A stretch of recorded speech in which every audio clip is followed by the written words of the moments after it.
دا د زابل ولایت په مرکز کلات ښار کې د غونډې د زرګونه ګډونوالو د ارمان د پوره کېدو غونډه ده چې سلګونه ځوانان په زابل کې له جهادي مدرسې څخه په اسلامي زده کړو سمبال ټولنې ته د خدمت کولو په موخه وړاندې کیږي. دوی ته اوس یو دروند مسؤلیت ورله غاړې سو. دغه فارغین وایي چې د خپل دولت سره به وژه پر وژه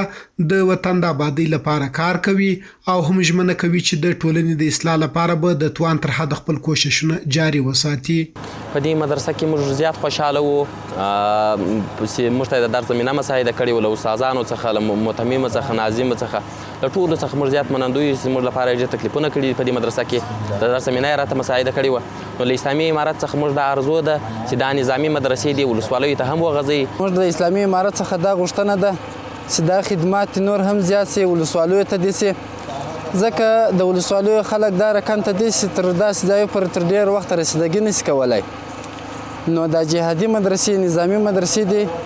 هم په ولسوالیو کې جوړې کې او ودانې دي سي. په زابل کې د جهادي مدرسې مسؤلین بیا وایي چې له دوی سره شاوخوا 1000 تنه ځوانان په زده کړو بوخت دي چې له جملې نن څه باندې 300 ځوانان له 50 څانګو فارغېږي او د دستاربندۍ مراسم دي. ټولو شعباتو